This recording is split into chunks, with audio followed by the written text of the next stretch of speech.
नमस्कार साथीहरु, आशिक info YouTube च्यानलमा तपाईहरुलाई हार्दिक स्वागत छ। साथीहरु, प्रिभियस लेक्चरमा हामी NS10, NS20 है अनि हामीले रिभिजन गरिसकेका छौं र आज हामी NS2 इन्भेन्ट्री को रिभिजन गर्नेवाला छौं। NS2 इन्भेन्ट्री को रिभिजन गर्दा मैले गर्नुभन्दा पहिला मैले एउटा कुरा के भन्न चाहन्छु भन्दाखेरि कि इन्भेन्ट्रीबाट चाहिँ प्रिभियस दुईटा अटेम्पमा चाहिँ क्वेशन आएको छैन। त्यही भएर जुन 2021 मा आउने चान्स चाहिँ यसको एकदमै धेरै छ। त्यही भएर म तपाईसँग रिक्वेस्ट गर्न चाहन्छु कि प्लिज यसलाई चाहिँ एकदमै ध्यान दिएर सुन्नु होला र यदि तपाईहरुसँग नोट छ भने त्यो नोट पल्टाएर हेरिराख्नु होला है। ल अब हामी स्टार्ट गर्छौं। इन्भेन्ट्री भनेको त्यस्तो खालको एसेट जुन चाहिँ हामी सेल गर्नलाई होल्ड गर्छौं।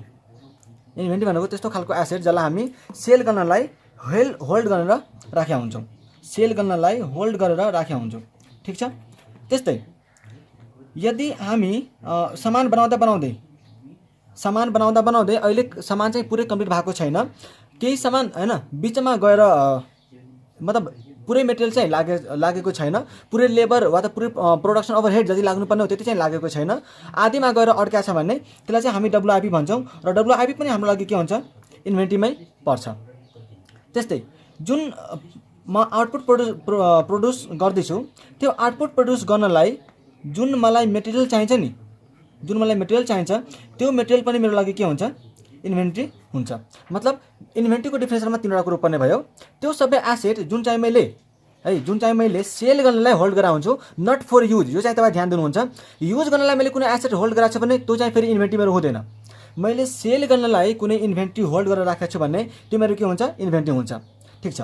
मैले के गरे, प्रोडक्सन गरिराखेको छु हैन, कुनै सामान आधी मात्रै बनाछ भने त्यो WIP हुने भयो। सो WIP पनि के हुन्छ, मेरो इन्भेन्ट्रीमा काउन्ट हुन्छ। त्यस्तै मैले त्यो प्रोडक्ट बनाउनलाई मलाई जे मटेरियल चाहिन्छ है, मलाई जुन मटेरियल चाहिन्छ त्यो मटेरियल पनि मेरो के हुने भयो, इन्भेन्ट्री हुने भयो। ओके।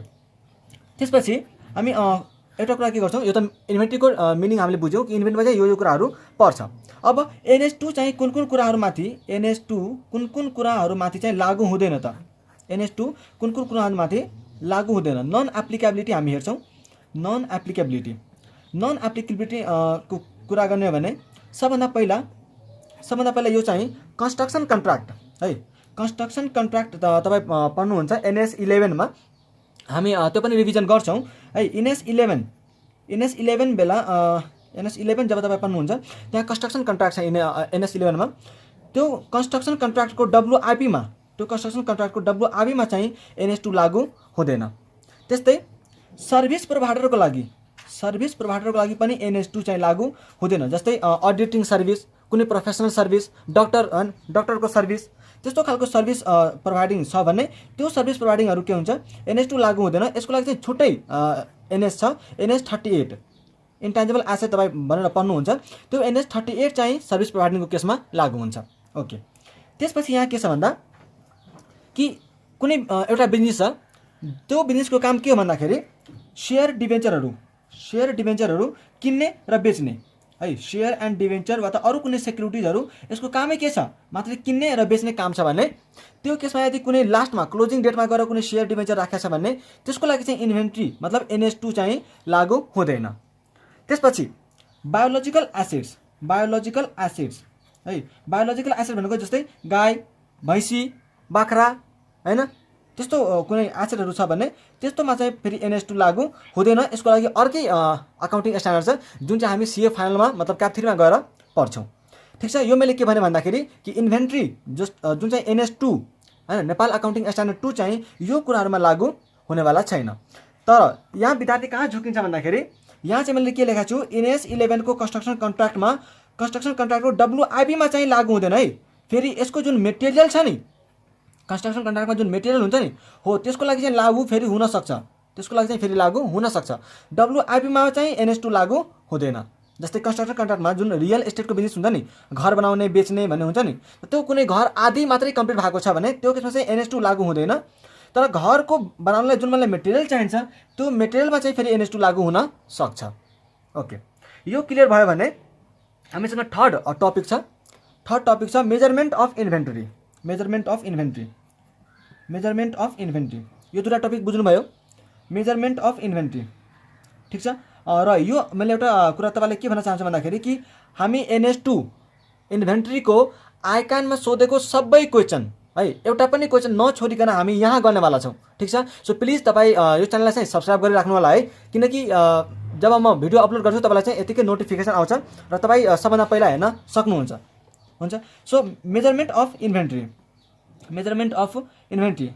होइन, मैले तपाईँहरूको लागि चाहिँ यति मेहनत गर्छु होइन, हाम्रो लागि पनि अलिकति तपाईँ बटन थिच्नुमा के गरिरहेछ र त्यो सब्सक्राइबको बटन थिच्नु होला है, र तपाईँ साथीभाइहरूलाई पनि सेयर गर्नु होला। ठिक छ। अब अर्को टपिक के छ भन्दाखेरि हामीसँग मेजरमेन्ट अफ इन्भेन्ट्री। यो जुन हामीले पढ्यो इन्भेन्ट्री अकाउन्टिङ स्ट्यान्डर्ड होइन, इन्भेन्ट्री, यसको चाहिँ मेजरमेन्ट कसरी गर्ने त होइन, मेजरमेन्ट कसरी गर्ने, मेजरमेन्ट भनेको यसको कस्ट जुन हामीले पत्ता लगाउनु छ त्यो चाहिँ कसरी पत्ता लगाउने भन्ने कुरो छ है, किनकि कस्ट पत्ता लगाउनु पर्यो। तपाईँहरू अहिलेसम्म के सुनिराख्नु भयो होला भन्दाखेरि कि इन्भेन्ट्री चाहिँ cost or NRV which is लोवरमा भ्यालुएसन गरिन्छ। ओके, ठिक छ, भ्यालुएसन गरिन्छ। तर त्यो कस्ट वा त्यो NRV भ्यालुएसन गर्नलाई कि मलाई कस्टको आवश्यकता पर्दैन। मलाई कस्ट थाहा नहुँदासम्म त NRVसँग म कम्पेयर नै गर्न सक्दिनँ नि, मलाई कस्ट त थाहा हुनु पऱ्यो नि त, अनि पो म NRVसँग कम्पेयर गर्छु अनि भन्छु कि जुन चाहिँ लोवर हो त्यसमा भ्यालुएसन गर, तर त्यसको लागि त कस्ट थाहा हुनु पऱ्यो नि त। भनेपछि यो टपिकमा हामी के सिक्नेवाला छौँ कि इन्भेन्ट्रीको कस्ट चाहिँ कसरी क्यालकुलेट गरिन्छ। ल पहिला चाहिँ तपाईँ एउटा कुरा के बुझ्नुहोस् कि यसको कस्टमा 3वटा कस्ट आउँछ है। इन्भेन्ट्रीको कस्ट क्यालकुलेट गर्ने बेला 3वटा केस आउँछ, कस्ट आउँछ। एउटा चाहिँ पर्चेज कस्ट, एउटा चाहिँ पर्चेज कस्ट। तपाईँहरूसँग नोट छ भने तपाईँ नोटमा हेर्दा पनि हुन्छ।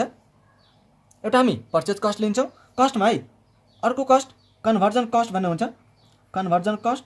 यो कन्भर्जन कस्ट अब यदि तपाईँ कस्टिङ पढ्नु भएको छ भने के पढिराख्नु भएको छ, सो मलाई कन्भर्जन कस्टको मिनिङ भनिराख्नु पर्दैन। त्यस्तै अदर कस्ट, मलाई 3वटा कस्ट चाहिँ के हुन्छ भन्दाखेरि इन्भेन्ट्रीको कस्टमा एड गर्नुपर्ने हुन्छ, अनि म चाहिँ इन्भेन्ट्रीको कस्ट क्यालकुलेट गर्न सक्छु। पहिला चाहिँ पर्चेज कस्ट क्यालकुलेट गर्ने बेला पर्चेजको जुन पर्चेज प्राइस छ तपाईँको त्यो लिनुहुन्छ होइन, मतलब कतिमा किन्नु भएको छ त्यो चाहिँ लिनुहुन्छ। त्यस्तै मैले कस्टम ड्युटी अरू कुनै ड्युटीहरू चाहिँ कुनै ट्याक्सेसहरू लागेको छ भने त्यो चाहिँ म एड गर्नेछु। तर त्यो ट्याक्सेस जुन मैले यहाँ जोड्छु नि त्यो चाहिँ नन रिफन्डेबल खालको हुनुपर्छ, जस्तै तपाईँले भ्याट चाहिँ तिर्नुभयो है, भ्याट चाहिँ तपाईँले तिर्नुभयो, तर त्यो भ्याटको यदि इनपुट ट्याक्स क्रेडिट पाउनुहुन्छ भने त्यो फेरि यहाँ चाहिँ जोडिँदैन। तर त्यस भ्याट पे गरेको जुन भ्याटको चाहिँ इनपुट ट्याक्स क्रेडिट पाइँदैन त्यति बेला चाहिँ मेरो इन्भेन्ट्रीको कस्टमा एड गर्नुपर्छ। सेकेन्ड कन्भर्जन कस्ट भनेको मैले मेटेरियल किने होइन, अब मेटेरियल त किनिसकेँ, मेटेरियललाई मलाई फिनिस गुड्स पनि त बनाउनु पर्छ, मलाई यसलाई के गर्नुपर्छ फिनिस गुड्स बनाउनु पर्छ। यो फिनिस गुड्सलाई बनाउनलाई मलाई 2टा कुरो लाग्छ, एउटा त लेबर, एउटा मैले के लाग्छ लेबर, अर्को के लाग्छ मसँग ओभरहेड, 2टा लाग्छ finish goods बनाउनलाई। So conversion कस्टमा labour र ओभरहेड। ठिक छ, यो 2टा कुरा कहाँ पर्ने भयो, कन्भर्जन कस्टमा लेबर र ओभरहेड, यो पनि मैले के गर्छु जोड दिन्छु। अब म चाहिँ तपाईँलाई फिक्स प्रोडक्सन ओभरहेड र भेरिएबल प्रोडक्सन ओभरहेडलाई कसरी गरिन्छ त्यो चाहिँ एकछिनमा सिकाउँछु। पहिला चाहिँ यति बुझ्नु पर्यो। अब अदर कस्टमा दुईटा, एउटा त यदि मेरो र मेटेरियललाई स्टोरसम्म पुर्याउनलाई जुन मेरो ट्रान्सपोर्टको खर्च लागेको हो नि त्यो पनि म के गर्छु ट्रान्सपोर्टेसन कस्ट पनि म के गर्छु एड गरिदिन्छु है, म के गर्छु ट्रान्सपोर्टेसन कस्ट एड गरिदिन्छु। यदि मलाई कुनै मेटेरियललाई स्टोरको लोकेसनसम्म पुर्याउनलाई कुनै खर्च लागेको छ भने त्यो केसमा म के गर्छु ट्रान्सपोर्टेसन कस्ट पनि मेटेरियलको कस्टमा एड गरिदिन्छु। सेकेन्ड बोरोइङ कस्ट, हिजै हामीले रिभिजन गरेको हौँ र यदि तपाईँले त्यो भिडियो हेर्नु भएको छैन भने च्यानलमा छ, अकाउन्टिङ ट्याब 2 अकाउन्टिङ स्ट्यान्डर्ड भनेर प्लेलिस्ट मैले बनाइदिएको छु, त्यहाँ चाहिँ त्यसको रिभिजन छ, त्यो पनि तपाईँ हेर्न सक्नुहुन्छ। यदि क्वालिफाइङ एसेट छ, यदि त्यो इन्भेन्ट्री प्रोड्युस गर्नलाई या त कन्स्ट्रक्ट गर्नलाई होइन मेरो चाहिँ सब्सटेन्सियल पिरियड लाग्दो रहेछ, मतलब 12 महिनाभन्दा बढी लाग्छ भने त्यो केसमा म borrowing cost that is interest cost के गर्छु इन्भेन्ट्रीको कस्टमा एड गरिदिन्छु, मतलब क्यापिटलाइज गरिदिन्छु। यो कुरा हामीले NS23 बोरोइङ कस्टको रिभिजन गर्ने बेलामा पढिसकेका छौँ। ठिक छ, तपाईँ च्यानलमा गएर हेर्दा हुन्छ। ओके, सो यो भयो तपाईँको के मेजरमेन्ट अफ इन्भेन्ट्री। अब एउटा कुरो छ कि यो टपिकमाथि तपाईँलाई छुट्टै आइकानमा 5 मार्क्सको क्वेसन सोधेको छ है, जुन अब म चाहिँ यहाँ भन्न गइरहेको छु। यो टपिकमाथि चाहिँ आइकानले छुट्टै 5 मार्क्सको क्वेसन सोधेको रहेछ, यसलाई अब हामी डिस्कस गरौँ है त। प्रोडक्सन ओभरहेड जुन हुन्छ नि प्रोडक्सन ओभरहेड, यो प्रोडक्सन ओभरहेडमा नि दुईटा हुन्छ, एउटा हुन्छ फिक्स्ड, एउटा हुन्छ कुनले फिक्स्ड प्रोडक्सन ओभरहेड, एउटा हुन्छ फिक्स्ड प्रोडक्सन ओभरहेड र अर्को हुन्छ variable production overhead. Variable production overhead, variable production overhead. ठिक छ, हामीसँग दुईटा प्रोडक्सन ओभरहेड हुन्छ। एउटा चाहिँ हुन्छ fixed production overhead, fixed production overhead र अर्को हुन्छ भेरिएबल प्रोडक्सन ओभरहेड। अब कुरो के आउँछ भन्दाखेरि कि मेरो जुन मेटेरियल छ नि, मेटेरियल त्यो त मेरो मेटेरियलको कति कस्ट लाग्यो भन्ने कुरा मलाई यतिकै थाहा हुन्छ। लेबर मेरो कति लाग्यो त्यो पनि म के गर्न सक्छु, क्याल्कुलेट गर्न सक्छु। मैले लेबर चाहिँ कति घन्टा काम गर्यो र त्यसको चाहिँ 1 घन्टाको वेज कति थियो, त्यसरी चाहिँ मैले लेबरको कस्ट क्याल्कुलेट गर्न सक्छु। ओभरहेडको कस्ट क्याल्कुलेट गर्ने बेलामा मलाई के हेर्नुपर्ने हुन्छ कि त्यो ओभरहेड चाहिँ मेरो फिक्स्ड प्रोडक्सन ओभरहेड हो या कि भेरिएबल प्रोडक्सन ओभरहेड हो, किनकि ट्रिटमेन्ट दुईटैको छुट्टा छुट्टै हुन्छ। अब पहिला मैले चाहिँ भेरिएबलको भनिहालेँ, त्यसपछि चाहिँ फिक्स्ड ओभरहेडमा जान्छु, किनकि यसमा अलिकति लोचा छ, तर यसमा के पनि लोचा छैन। भेरिएबल प्रोडक्सन ओभरहेडलाई हामी कस्टमा एब्जर्ब गर्ने बेला सिम्पली के गर्छ भन्दाखेरि एक्चुअलमा तपाईँ कति युनिट बनाउनु भएको हो, एक्चुअलमा तपाईँ कतिवटा युनिट बनाउनु भएको हो, एक्चुअल आउटपुटको अनुसार चाहिँ यसलाई के गर्छौँ हामी एब्जर्ब गरिदिन्छौँ। जस्तै तपाईँलाई के भन्छ कि भेरिएबल ओभरहेड चाहिँ 3 पर युनिट छ, 3 पर युनिट छ भने हामी के गर्छौँ, जतिवटा हामी एक्चुअल युनिट बनाएको हुन्छ नि एक्चुअल आउटपुट त्यति इन्टु 3 गरेर भेरिएबल प्रोडक्सन ओभरहेड हाम्रो क्याल्कुलेट गर्न सकिन्छ। तर फिक्स्ड प्रोडक्सन ओभरहेड छ भने यसलाई चाहिँ कसरी क्याल्कुलेट गर्ने त, यसलाई चाहिँ कसरी क्याल्कुलेट गर्ने, यहाँ सुन्नु होला। एउटा इक्जाम्पल मैले तपाईँलाई भन्छु र यो इक्जाम्पलले चाहिँ तपाईँ क्लियर हुनुहुन्छ है। यहाँ एउटा ए लिमिटेड भन्ने कम्पनी छ, ए लिमिटेड भन्ने कम्पनी छ है त। यसको नर्मल क्यापेसिटी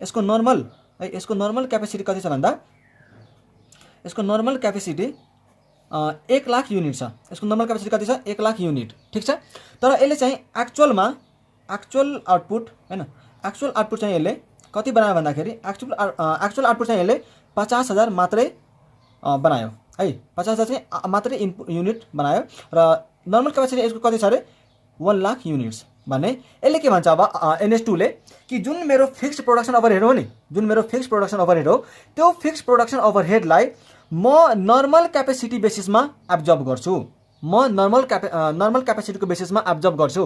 अब यो त मैले भने कि एब्जर्ब गर्छु, तर त्यही पनि तपाईँ बुझ्नु भएको छैन होला कि एब्जर्ब गरिन्छ कसरी। यहाँ सुन्नु होला, मैले के भन्छु कि बजेटेड हैन, मेरो बजेटेड चाहिँ कति छ भन्दा बजेटेड फिक्स्ड ओभरहेड है, बजेटेड फिक्स्ड ओभरहेड मेरो सपोज 10 लाख छ, सपोज 10 लाख छ भने बजेटेड फिक्स्ड ओभरहेड मेरो कति छ 10 लाख छ भने म के गर्छु एब्जर्प्सन रेट मलाई क्याल्कुलेट गर्नुपर्ने हुन्छ, एब्जर्प्सन रेट। त मैले के भने तपाईलाई कि फिक्स्ड ओभरहेड के को बेसिसमा एब्जर्ब गरिन्छ, नर्मल क्यापेसिटीको बेसिसमा, न कि एक्चुअल क्यापेसिटीको बेसिसमा। भने म यहाँ कुनको अनुसारले गर्छु 1 लाखको युनिटको अनुसारले। भनेपछि मेरो 10 लाखको चाहिँ बजेटेड फिक्स्ड ओभरहेड छ। तपाईँ ओभरहेड पढ्नु भयो होला है, ओभरहेड पढ्नु भयो कस्टिङमा त्यहाँ मजाले बुझ्नु भयो होला है यो कुरो चाहिँ। 10 लाख मेरो बजेटेड ओभरहेड छ र बजेटेड फिक्स्ड ओभरहेड र मेरो चाहिँ बजेटेड युनिट कति छ 1 लाख। सो मेरो अब्जर्भ गर्ने अमाउन्ट रुपीज कति आयो त ₹10 पर युनिट। मतलब मैले प्रत्येक एउटा युनिटमा के गर्छु 10-10 रुपियाँ एड गर्छु फिक्स्ड ओभरहेडको रिस्पेक्टमा। क्लियर छ यति है, यसरी एब्जर्भ गरिन्छ। तर अर्को कुरा मैले एउटा के भन्न चाहेँ, यो बुझ्नुभयो पहिला चाहिँ 1 लाख युनिट मैले बनाएँ, तर हैन एक्चुअल मेरो नर्मल क्यापेसिटी थियो, तर एक्चुअलमा मैले 50,000 युनिट मात्रै बनाएँ भने म के गर्छु 1 लाखकै अनुसारले म फिक्स्ड ओभरहेडलाई प्रोडक्टको कस्टमा एब्जर्भ गर्छु। ओके, यहाँ एउटा केस मैले अर्को भने, अब मैले एक्चुअल आउटपुट चाहिँ अब एक्चुअल आउटपुट 50,000 होइन, एक्चुअल आउटपुट मैले 50,000 होइन, मैले कति प्रोड्युस गरेँ भन्दा 1,20,000 प्रोड्युस गरेँ, 1,20,000 प्रोड्युस गरेँ भने कि अझै पनि म 1 लाखकै अनुसारले अब्जर्भ गर्छु कि 1,20,000 को अनुसारले, त्यो चाहिँ ध्यान दिनु पर्यो है। 1 लाख मेरो नर्मल क्यापेसिटी थियो, मैले एक्चुअलमा चाहिँ 50,000 बनाएको थिएँ, त्यति बेला चाहिँ मैले नर्मल क्यापेसिटीको बेसिसमा एब्जर्भ गराएको थिएँ। तर यदि मेरो एक्चुअल आउटपुट नर्मल क्यापेसिटी भन्दा बढी भयो भने त्यो केसमा चाहिँ म एक्चुअल क्यापेसिटीको अनुसारले अब्जर्भ गर्छु, न कि नर्मल क्यापेसिटीको अनुसारले। तर त्यतिकै बेला मात्रै जब मेरो एक्चुअल आउटपुट नर्मल क्यापेसिटी भन्दा बढी हुन्छ। नत्र यदि मेरो नर्मल क्यापेसिटी भन्दा एक्चुअल आउटपुट कम छ भने जहिले पनि नर्मल क्यापेसिटी नै फलो गरिन्छ। तर एक्चुअल आउटपुट यदि नर्मल क्यापेसिटी भन्दा बढी भयो भने त्यति बेला चाहिँ एक्चुअल क्यापेसिटीको अनुसारले कस्ट एब्जर्ब गरिन्छ। भने यो केसमा कसरी हुन सक्छ 10 लाख 10 लाख मेरो के हो बजेटेड फिक्स ओभरहेड हो र मैले एक्चुअल चाहिँ युनिट कति बनाएँ 1,20,000 1,20,000। सो यो केसमा अब कति आउँछ त्यो चाहिँ तपाईँको के हुन्छ एब्जर्प्सन रेट, मतलब यति रुपियाँको बराबरको मैले के गर्छु आफ्नो प्रोडक्टको कस्टमा एड गर्छु फिक्स प्रोडक्सनको रिस्पेक्टमा। ओके, यहाँसम्म क्लियर छ भने मैले प्रोडक्सन ओभरहेडको पनि कन्सेप्ट क्लियर गरेँ है। अब हामी जान्छौँ के भन्दाखेरि कि हामीले सुरुमै के भन्यो भन्दा कि इन्भेन्ट्री चाहिँ हैन, इन्भेन्ट्री चाहिँ के हुन्छ अरे एनआरभी और कस्ट, एनआरभी और cost which ever is lower भनेर हामीले बुझ्यौँ हैन, कि जुन लोवर छ एनआरभी लोवर छ भने एनआरभीमा इन्भेन्ट्रीको भ्यालुएसन, कस्ट लोवर छ भने कस्टमा इन्भेन्ट्रीको भ्यालुएसन। क्लियर छ ल। तर कस्ट त हामीले निकाल्ने कुरो गरिसक्यौँ, कस्ट हामीले निकाल्ने कुरो गर्यौँ कि गर्नौँ, अहिले हामी सबै कुरो जुन गरेका छौँ यता त्यो सबै कुरो हामीले के गर्यौँ कस्ट कसरी क्याल्कुलेट गर्ने भन्ने कुरो चाहिँ गर्यौँ। ठिक छ, अब कुरो कहाँ आयो एनएभी चाहिँ कसरी क्याल्कुलेट गर्ने, एनआरभी चाहिँ कसरी क्याल्कुलेट गर्ने। हेर्नुहोस्, एनआरभी क्याल्कुलेट गर्नलाई मसँग के छ भन्दा कि एक्सपेक्टेड सेलिङ प्राइस कति छ त, एक्सपेक्टेड सेलिङ प्राइस है, एक्सपेक्टेड एसपी अनि एक्सपेक्टेड एसपीबाट मैले के गर्छु भन्दा कस्ट टु मेक सेल मतलब सेलिङ एक्सपेन्सेस है त। जस्तै मैले के भने मसँग यो पेन छ मैले के भने भन्दाखेरि कि यो पेनलाई मैले कम्तीमा 15 रुपियाँमा चाहिँ बेच्न सक्छु, यो पेनलाई मैले कम्तीमा कतिमा बेच्न सक्छु 15 रुपियाँमा चाहिँ बेच्न सक्छु है, मैले 15 रुपियाँमा बेच्न सक्छु भनेर भने र यो पेन बेच्नलाई मलाई 2 रुपियाँको कस्ट पनि लाग्दो रहेछ, यो पेन बेच्नलाई मलाई 2 रुपियाँको के हुँदो रहेछ कस्ट लाग्दो रहेछ भने यो पेनको एनआरबी कति हुने भयो मात्रै 13 रुपियाँ। क्लियर छ, यो पेनको मैले के गरेँ एक्सपेक्टेड सेलिङ प्राइस 15 राखेँ र मेरो यदि यो पेन बेच्नलाई 2 रुपियाँको खर्च हुन्छ भने मेरो एनआरबी चाहिँ मात्र 13 रुपियाँ हुन्छ न कि 15 रुपियाँ हुन्छ। यो पनि क्लियर हुनुभयो होला। ओके, अब कस्ट एनआरबी हामीले बुझ्यौँ, इन्भेन्ट्रीको भ्यालुएसन चाहिँ गर्न सकिन्छ, कुनको मात्रै फेरि फिनिश गुड्सको मात्रै सकिन्छ, यसले चाहिँ तपाईँ फिनिश गुड्सको भ्यालुएसन मात्रै गर्न सक्नुहुन्छ। तर कुरो कहाँ आउँछ भन्दा कि र मेटेरियलको भ्यालुएसन कसरी गर्ने के हामी मात्रै फिनिश गुड्सको भ्यालुएसन गर्छौँ र होइन, यहाँ त हामीसँग फिनिश गुड्स पनि छ, र मेटेरियल पनि छ, डब्लुआइपी पनि छ, तीनवटैको भ्यालुएसन गर्नु पर्यो के मात्रै फिनिश गुड्सको भ्यालुएसन गरेर हाम्रो यो अकाउन्टिङ स्ट्यान्डर्डले सकिन्छ त होइन। हामीले के भनेको छ फिनिश गुड्स डब्लुआइपी र मेटेरियल तीनवटै तपाईँको इन्भेन्ट्री हो, तीनवटैलाई चाहिँ के गर्नु पर्यो भ्यालुएसन गर्नु पर्यो। त मैले त फिनिश गुड्सलाई कसरी भ्यालुएसन गर्ने भन्ने कुरो सिकाइदिइहालेँ, एनआरबी या त cost which ever is lower, cost कसरी निकाल्ने भन्ने कुरा यहाँ हामीले परिहाल्यौँ, एनआरबी कसरी निकाल्ने भन्ने कुरा मैले अहिले भनिदिइहालेँ। अब भ्यालुएसन अफ र मेटेरियल यो एकदम इम्पोर्टेन्ट हुनसक्छ है, भ्यालुएसन अफ र मेटेरियल ध्यान दिएर सुन्नु होला। भ्यालुएसन अफ र मेटेरियल नि यदि तपाईँलाई भ्यालुएसन अफ र मेटेरियलमा के छ भन्दाखेरि यदि तपाईँको दुईवटा केस है, यहाँ दुईवटा केस छ, एउटा केस के छ भन्दा यदि तपाईँको है यहाँ एकदम मजाले बुझ्नुहुन्छ है, यहाँ अलि टेक्निकल छ, सो प्लिज ध्यान दिएर सुन्नु होला। भ्यालुएसन अफ र मेटेरियल गर्ने बेला है र मेटेरियलको एनआरभी के अरे भ्यालुएसन गर्ने बेला हामी के ध्यान दिन्छौँ भन्दाखेरि कि फिनिश गुड्सको एनआरभी के ग्रेटर कस्ट भन्दा कम छ कि बढी छ, र एउटा चाहिँ एनआरभी लेस देन कस्ट।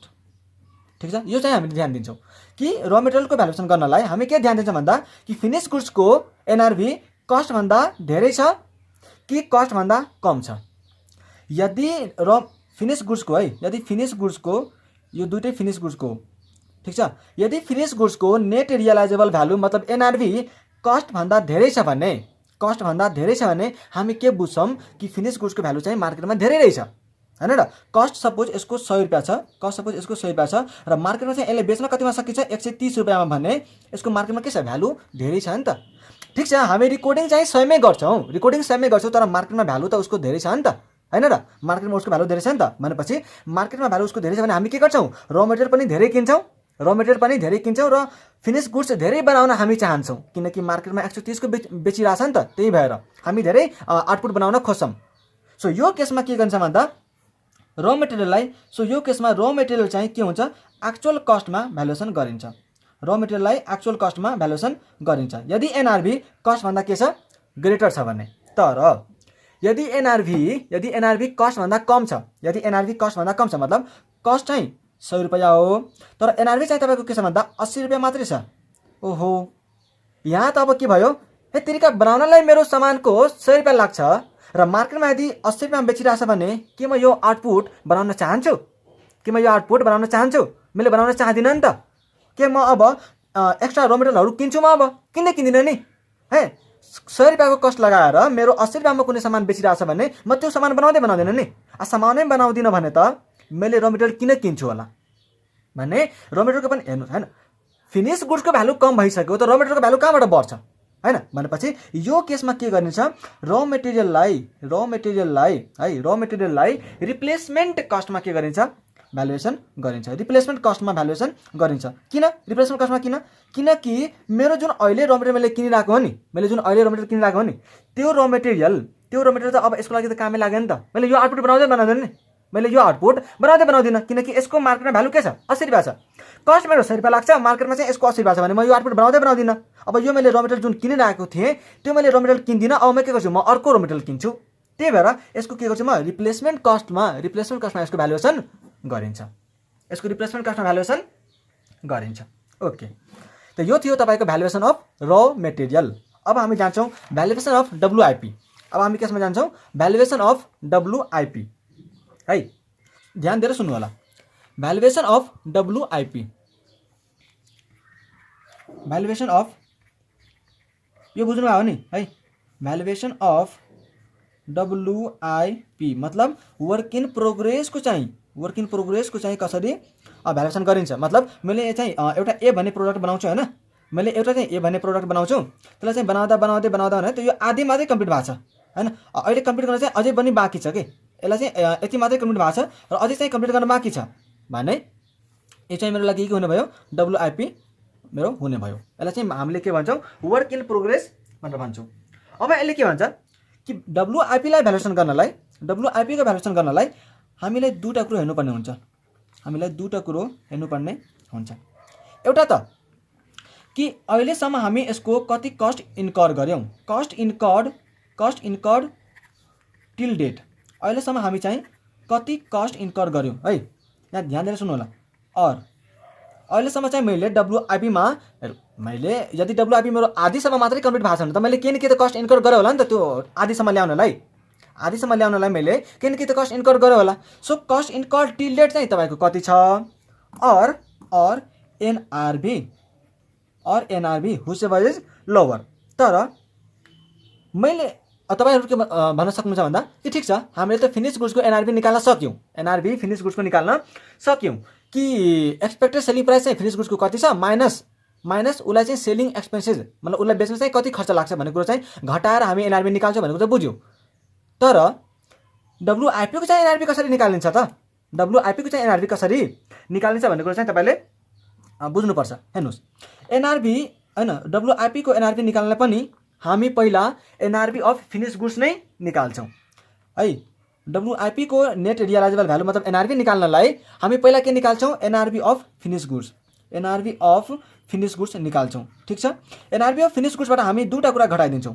एउटा हामी के गर्छौँ भन्दाखेरि कि मेरो अब मैले सुरुमा के भनेको थिएँ कि डब्लुआइपी त आधी मात्रै कम्प्लिट भएको छ, त अब फर्दर कस्ट मेरो कति लाग्छ त त्यसलाई कम्प्लिट गर्नलाई। आधी मात्रै कम्प्लिट भएको छ भने फर्दर कस्ट मैले कति इन्कर गर्नुपर्छ यसलाई पुरै कम्प्लिट गर्नलाई, त्यो मैले के गर्छु, फिनिस गुड्सको एनआरभीबाट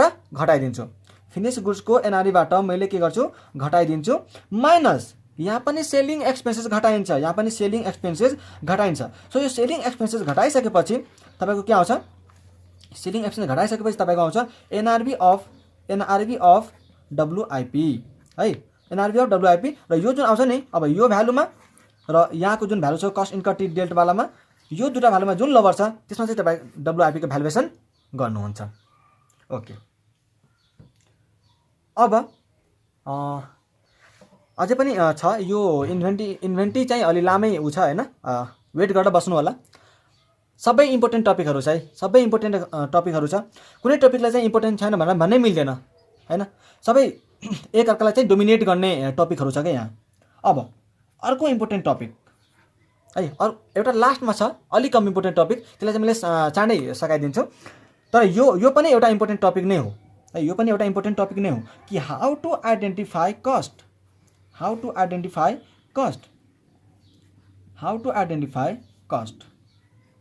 अब कतिलाई के लाग्न सक्छ भन्दा यो कस्ट पनि क्याल्कुलेट गर्न त्यति गाह्रो हो र, कस्ट पनि क्याल्कुलेट गर्न त्यति गाह्रो हो र, कतिको हैन, यही त हामीले क्याल्कुलेट गरेका थियौँ हैन, यही त हामीले हैन मेजरमेन्ट अफ इन्भेन्ट्री भनेर के कस्ट लाग्छ भन्ने कुरा त गरेका थियौँ हैन, पर्चेज कन्भर्जन अदर यताउता त गरेका थियौँ हैन, कि यसरी नै कस्ट क्याल्कुलेट गरिन्छ त, हो गर्न त त्यसरी नै गरिन्छ, तर कस्ट आइडेन्टिफाई गर्ने कसरी भन्ने कुरो चाहिँ इम्पोर्टेन्ट छ। क्याल्कुलेट त्यसरी गरिन्छ तर आइडेन्टिफाई कसरी गर्ने त, कि यो मेरो कस्ट हो होइन भन्ने कुरो चाहिँ कसरी क्याल्कुलेट गर्ने, कुन कस्टलाई चाहिँ यसको कस्ट मान्ने भन्ने कुरो बुझ्नलाई तपाईँ के बुझ्न सक्नुहुन्छ भन्दाखेरि कि मेरो यसमा चाहिँ दुईवटा मैले बनाउँछु, एउटा चाहिँ है कस्ट आइडेन्टिफाई गर्नुभन्दा पहिला त के बुझ्नुहोस् तपाईँ कि कस्ट चाहिँ एउटा इन्भेन्ट्रीको नेचरमा डिपेन्ड गर्छ है। हाउ टु आइडेन्टिफाई कस्ट हो नि, यो चाहिँ तपाईँको इन्भेन्ट्रीको नेचरमा डिपेन्ड गर्छ, इन्भेन्ट्रीको नेचरमा डिपेन्ड गर्छ। अब दुईवटा नेचर छ, एउटा नट अर्डिनरली भन्नु नि गाह्रो भयो, नट अर्डिनरली इन्टरचेन्जेबल, नट अर्डिनरली इन्टरचेन्जेबल है, नट अर्डिनरली इन्टरचेन्जेबल। यसको मतलब के हुन्छ भन्दाखेरि, यसको मतलब के हुन्छ जस्तै त्यस्तो खालको आइटम, नट अर्डिनरली इन्टरचेन्जेबल भनेको त्यस्तो खालको आइटम जुन आइटमलाई तपाईँ सजिलैसँग रिप्लेस गर्न सक्नुहुन्न।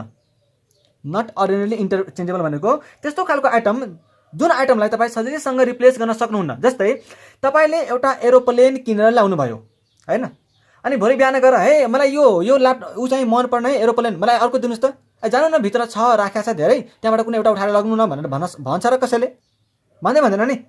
सिप तपाईँले एउटा किनेर ल्याउनु भयो, सिप जहाज, त्यो जहाज तपाईँ जुन किनेर ल्याउनु भयो त्यो जहाज चाहिँ तपाईँ के गर्नुहुन्छ हैन, मलाई यो मन परेन 2 दिनपछि चाहिँ मलाई फिर्ता गरिदिनुहोस् भनेर भन्दा चाहिँ उसले के यतिकै फिर्ता गरिदिन्छ, त्यसलाई के तपाईँ त्यतिकै रिप्लेस गर्न सक्नुहुन्छ। या त तपाईँ यसरी बुझ्नुहोस् के त्यो र मटेरियल जुन चाहिँ मलाई एरोप्लेन बनाउनमा काम लाग्छ त्यो र मटेरियलले म जहाज बनाउन सक्छु, पटक्कै सक्दिनँ भनेपछि त्यस्तो आइटमलाई के भनिन्छ अरे, नट अर्डिनरली इन्टरचेन्जेबल, नट अर्डिनरली इन्टरचेन्जेबल। जस्तै यो पेन भयो, क्याल्कुलेटर हैन, क्याल्कुलेटर, मोबाइल, यो कुराहरू त के छ जाने हैन, टक्क दिने, ल्यापटपहरू जाने दिने अर्को लिएर आउने हैन, अर्डिनरी इन्टरचेन्जेबल, यसलाई हामी के भन्छौँ अर्डिनरली इन्टरचेन्जेबल। त्यस्ता आइटमहरू चाहिँ अर्डिनरली इन्टरचेन्जेबल। अब यो दुटाको कस्ट आइडेन्टिफाई गर्ने बेला हामीले के ध्यान दिनुपर्छ भन्दा, यदि यसको इक्जाम्पल यदि लेख्नु भने हैन, यसको इक्जाम्पल यदि बुझ्नुहुन्छ भने यसमा चाहिँ सिप हैन, त्यस्तै एरोप्लेन हैन, है एयरप्लेन बुझ्न सक्नुहुन्छ हैन, त्यस्तै अब अरू रेसिडेन्सियल स्ट्याटस हैन, त्यस्तै अर्डिनरी इन्टरचेन्जेबल आइटमको यदि इक्जाम्पल बुझ्नुहुन्छ भने जस्तै मोबाइल बुझ्न सक्नुहुन्छ हैन, मोबाइल, त्यस्तै क्याल्कुलेटर हैन, यसको अर्को इक्जाम्पल ल्यापटप हैन, जुन कुरा चाहिँ तपाईँ सजिलैसँग रिप्लेस गर्न सक्नुहुन्छ। ठिक छ। अब यदि नट अर्डिनरली इन्टरचेन्जेबल आइटम छ भने यसको केसमा अकाउन्टिङ स्ट्यान्डर्डले के भन्छ भन्दा कि तपाईँ स्पेसिफिक आइडेन्टिफिकेसन मेथड है, स्पेसिफिक आइडेन्टिफिकेसन मेथड फलो गर्नुहुन्छ। स्पेसिफिक आइडेन्टिफिकेसन भनेको मलाई स्पेसिफिक आइडेन्टिफिकेसन एकछिन है, स्पेसिफिक आइडेन्टिफिकेसन मेथड तपाईँ के गर्नुहुन्छ फलो गर्नुहुन्छ कस्टको आइडेन्टिफाई गर्नलाई।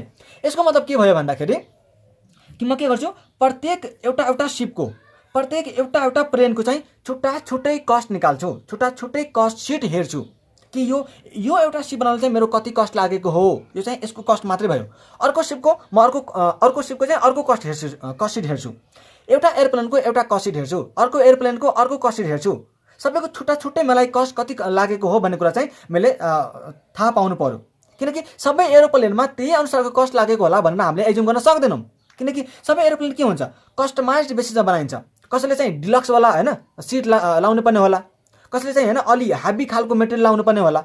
सो त्यहाँको डिजाइन, त्यहाँको हैन युज गरेको मेटेरियल, त्यसको क्वालिटी हैन, त्यसको माइलेज, जस्तो धेरै कुराहरू हुन्छ, त्यो चाहिँ फरक परेर जान्छ। भनेपछि सबैको कस्ट हामीले एकै नासको चाहिँ लगाएको हुँदैनौँ।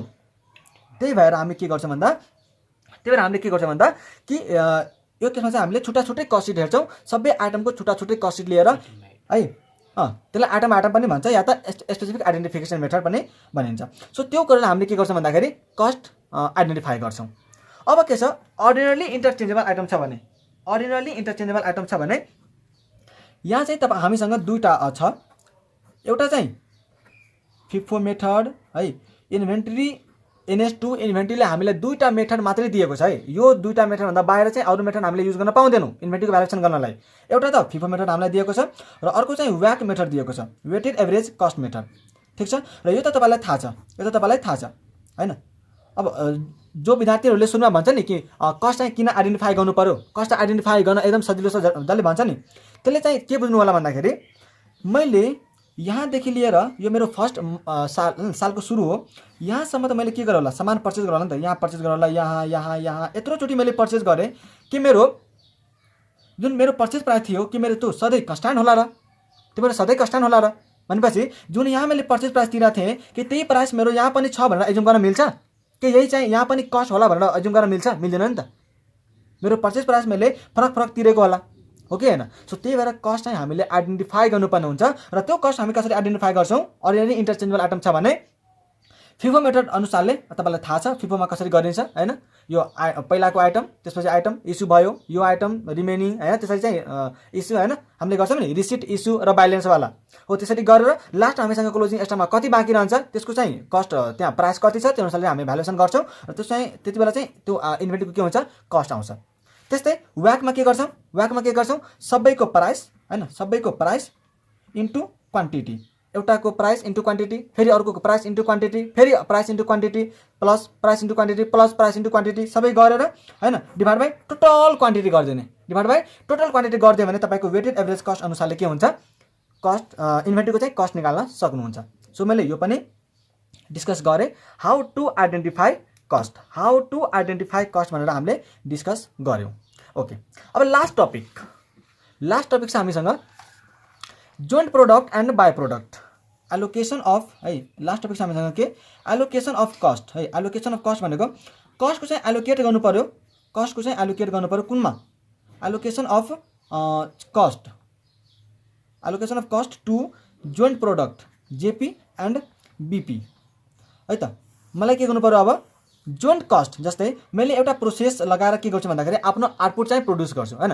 मैले आउटपुट प्रड्युस गर्नुभन्दा पहिला चाहिँ एउटा मैले प्रोसेस अपनाउनु पर्ने हुन्छ र त्यो प्रोसेसमा मेरो के हुन्छ भन्दाखेरि यो प्रोसेस होइन, यो प्रोसेसबाट चाहिँ यो प्रोसेसबाट एउटा ए एउटा बी र अर्को एउटा बाई प्रोडक्ट मेरो चाहिँ सी पनि निस्कियो। सो जुन मेरो यो सपोज मैले यहाँ चाहिँ 12 लाखको जोइन्ट कस्ट भने, सो यो जुन मेरो 12 लाखको जुन कस्ट छ नि के मैले एबिसी तीनवटैमा बाँड्छु होइन। यसले के भन्छ, जोइन्ट कस्टलाई तपाईँ मात्रै बाई जोइन्ट प्रोडक्टमा मात्रै बाँड्नु होला, मेन प्रोडक्टमा मात्रै बाँड्नु होला। र यदि बाई प्रोडक्ट बेचेर कुनै पैसा आएको छ भने, बाई प्रोडक्टलाई बेचेर कुनै पैसा आएको छ भने त्यो पैसाले के गर्छ भन्दाखेरि मेरो कस्टलाई कम गरिदिन्छ र जुन कस्ट रिमेनिङ हुन्छ नि त्यो कस्ट मात्रै म के गर्छु ए र बीमा चाहिँ एलोकेट गर्छु है। मेरो जुन जोइन्ट कस्ट छ नि त्यो चाहिँ ए र बीमा मात्रै एलोकेट गर्छु है। कुन बेसिस हो त्यो चाहिँ म अहिले भन्छु, तर ए र बीमा मात्रै एलोकेट गर्छु। तर यदि बाई प्रोडक्टलाई बेचेर कुनै पैसा आएको छ भने त्यो पैसाले मेरो जोइन्ट कस्टलाई चाहिँ कम गरिदिन्छ र जुन रिमेनिङ कस्ट हुन्छ नि त्यो चाहिँ मात्रै मैले के गर्छु ए र बीमा एलोकेट गरिदिन्छु। तर बेसिस कुन लिने त, यसलाई एलोकेट गर्नलाई, यो कस्टको एलोकेट गर्नलाई बेसिस कुन लिने, कुनको बेसिसमा बाँड्ने? तपाईँ कस्टिङ पढ्नु भएको छ त्यहाँ तपाईँले जोइन्ट प्रोडक्ट बाई प्रोडक्ट एउटा भन्ने च्याप्टरै छ, त्यहाँ तपाईँले धेरै मेथडहरू पढ्नुभयो होला, spirit of method, unit method, average cost method होइन। त्यस्तै उस के अरे फाइनल आउटपुट मेथड होइन, final sales value method, NRV method है, constant gross margin profit method, reverse cost method, धेरै मेथडहरू थियो। तर के यहाँ हामीसँग यहाँ पनि हामी सबै मेथडहरू फलो गर्ने हो त? होइन। यहाँ हामी दुईवटा मेथड मात्रै फलो गर्छौँ, यहाँ हामी दुईवटा मेथड मात्रै फलो गर्छौँ। एउटा चाहिँ sales value at split off point, sales value at split off point. यदि स्प्लिट अफ पोइन्ट, अब स्प्लिट अफ पोइन्टको चाहिँ मिनिङ मलाई नसोध्नु होला है, तपाईँहरू चाहिँ जोइन्ट प्रोडक्ट र बाई प्रोडक्टमा पढिसक्नु भएको छ। Split off sales value at split off point मतलब कुनै प्रोडक्ट मेरो स्प्लिट अफ पोइन्टमै बेच्ने लायक छ भने यहाँ उसलाई चाहिँ कति भ्यालुमा बेच्न सकिन्छ हो, त्यो भ्यालुमा चाहिँ के गर्छु म कस्ट एलोकेट गरिदिन्छु। तर कुनै प्रोडक्ट मेरो एसपी र पोइन्टमा बेच्ने लायक छैन, यसलाई चाहिँ फर्दर प्रोसेस गर्नै पर्ने छ भन्ने है, यसलाई चाहिँ फर्दर प्रोसेस गर्नै पर्ने छ भन्ने आफ्टर फर्दर प्रोसेसिङ चाहिँ त्यसको सेल्स भ्यालु कति हुन्छ, आफ्टर फर्दर प्रोसेसिङ त्यसको चाहिँ sales value, after further processing यसको चाहिँ सेल्स भ्यालु कति हुन्छ हो, यो अनुसारमा हैन, यो अनुसारले के गर्छु म ए र बीमा कस्टलाई चाहिँ एलोकेट गरिदिन्छु सेल्स भ्यालुको बेसिसमा। ठिक छ। अब यहाँ अरू के पनि छैन, मैले यहाँ अब एउटा कुरा मात्रै लेख्न बाँकी बच्यो, त्यो हो थ्याङ्क यू। र आजलाई हामी यति नै गरौँ, यदि तपाईँलाई भिडियो मन परेको छ भने प्लिज च्यानललाई सब्सक्राइब गर्नु होला। र तपाईँलाई एउटा रिक्वेस्ट गर्न के चाहे भन्दाखेरि मैले चाहिँ तपाईँहरूको लागि यति हैन अकाउन्टिङ एन्ड पढाएर रिभिजन गरेर राखिरहेको छु हैन, यसो अलिकति इफोर्ट लाग्छ कि मेरो पनि हैन। तपाईँहरूबाट एउटा च्यानललाई सब्सक्राइब गर्नबाट नि केही इफोर्ट लाग्दैन, भिडियोलाई चाहिँ सेयर गर्नबाट नि कुनै इफोर्ट लाग्दैन। त्यही भएर तपाईँ के गर्नु होला भन्दाखेरि आफ्नो साथीभाइहरूलाई पनि भिडियो चाहिँ सेयर गर्नु होला र च्यानल सब्सक्राइब र भिडियोलाई थिच्न चाहिँ नबिर्सनु होला। र एउटा कुरा लास्टमा मैले के भन्नु पर्यो भन्दा कि आइकनमा सोधेको जति पनि क्वेसन छ हामी अर्को आउने भिडियोमा चाहिँ सबै क्वेसन डिस्कस गर्नेवाला छौँ, एउटा पनि क्वेसन नछोडिकन एक्सेप्ट थ्योरी क्वेसन्स, सबै न्युमेरिकल क्वेसन हामी यहाँ चाहिँ कभर गर्नेवाला छौँ। त्यही भएर डोन्ट वरी, हामी सब क्वेसन गर्छौँ हैन, तपाईँको यही चाहिँ सबै अकाउन्टिङ एन्ड भ्याउँछ, त्यही भएर चिन्ता नलिनु होला। ठिक छ, आजलाई यति नै गरौँ। Thank you so much for watching this video, take care, bye by.